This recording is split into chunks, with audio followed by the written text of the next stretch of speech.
Shalom kepada Bapak dosen dan teman-teman. Saya akan mempresentasikan hasil sajian saya yang berjudul Nyanyian Pujian Daud, sebuah analisis historis kritis terhadap 1 Tawarik 16 ayat 7 sampai 36.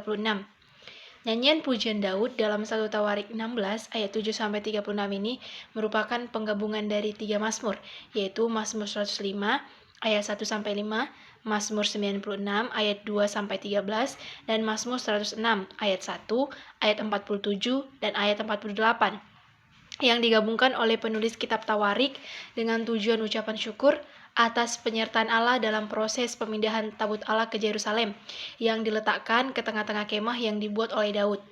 Nyanyian ini adalah penghayatan dari rasa syukur atas kebaikan dan penyertaan Tuhan dalam sejarah umat Israel ketika mereka berada di pembuangan.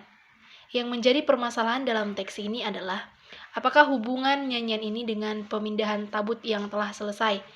Jika bagian dari nyanyian ini memiliki ciri khas setelah pembuangan, mengapa penulis kitab Tawarik meletakkannya dalam kerangka ucapan syukur dalam proses arak-arakan tabut perjanjian itu? Dengan hipotesa awal penulis adalah meyakini bahwa pemeliharaan Allah atas sejarah perjalanan bangsa Israel menunjukkan besarnya kasih setia Allah kepada umatnya.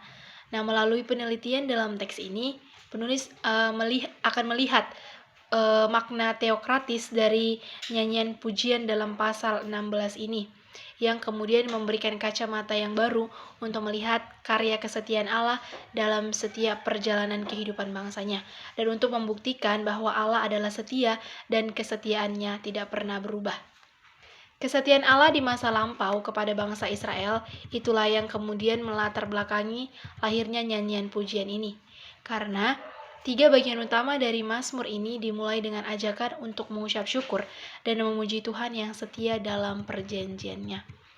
Sehingga dalam kritik struktur teks nyanyian ini dibagi menjadi 3 bagian, yaitu nyanyian ucapan syukur mengingat perbuatan Allah di masa lampau, ayat 8 sampai ayat 32, merupakan sebuah peringatan sejarah akan kesetiaan Allah yang mengumpulkan mereka kembali ke tanah Kanaan.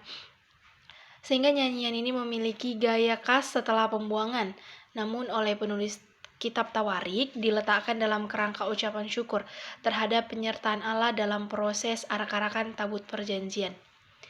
Ketika bangsa Israel berada di pembuangan karena hukuman Tuhan atas mereka, namun Tuhan tetap setia kepada mereka.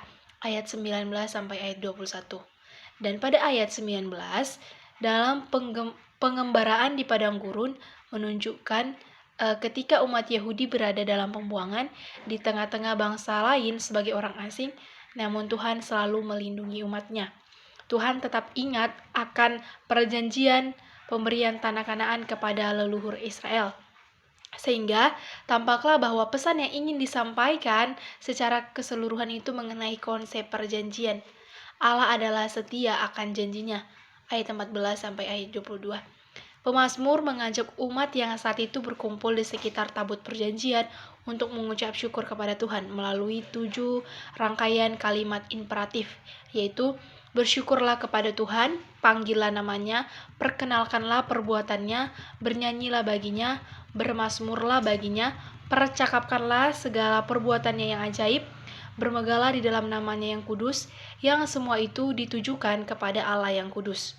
7 rangkaian kalimat imperatif itu kemudian ditutup dengan sebuah kalimat harapan agar semua umat yang hadir mencari dan memuji Tuhan.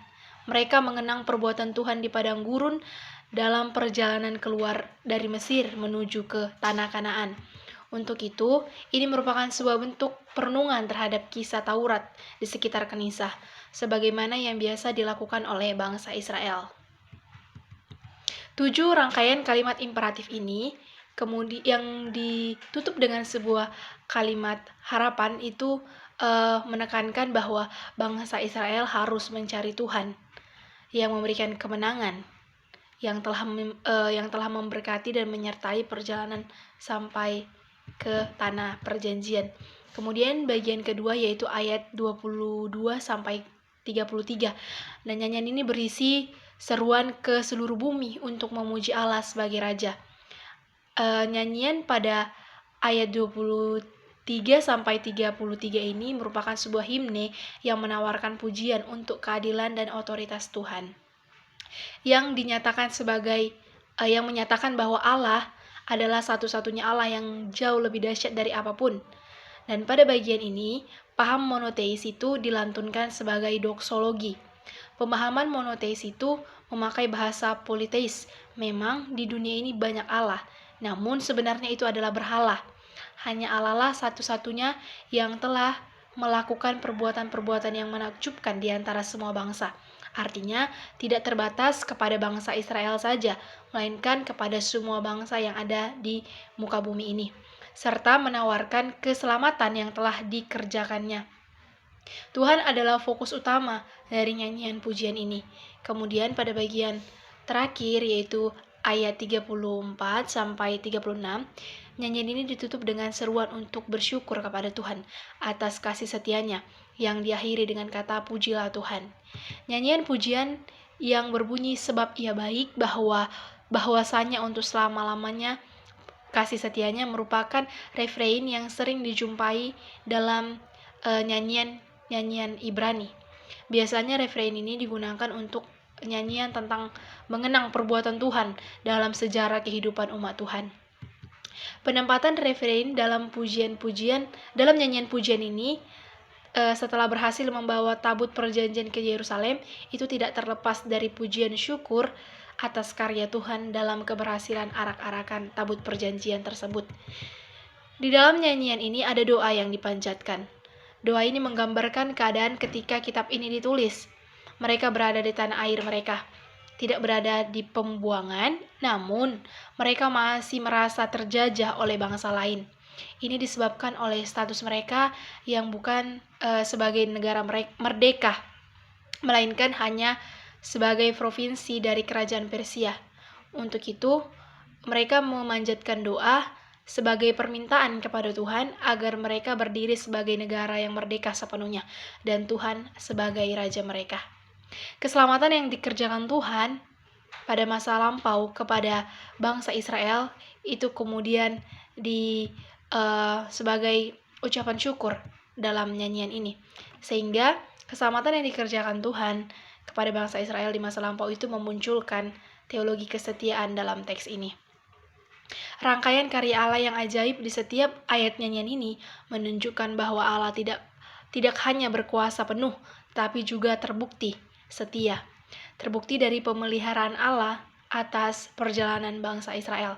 Allah tidak pernah pasif, ia senantiasa berkarya dengan ajaib dalam setiap kehidupan bangsanya. Dan kesetiaan Allah itu tampak dalam diri Yesus di dalam perjanjian baru. Yesus merupakan contoh yang luar biasa atas kesetiaan. Alkitab membuktikan bahwa Yesus setia sampai mati di kayu salib. Dalam konteks masa kini, nyanyian pujian ini masih tetap relevan, karena melalui nyanyian ini kita dapat menyatakan bahwa apa yang kita pergumulkan saat ini.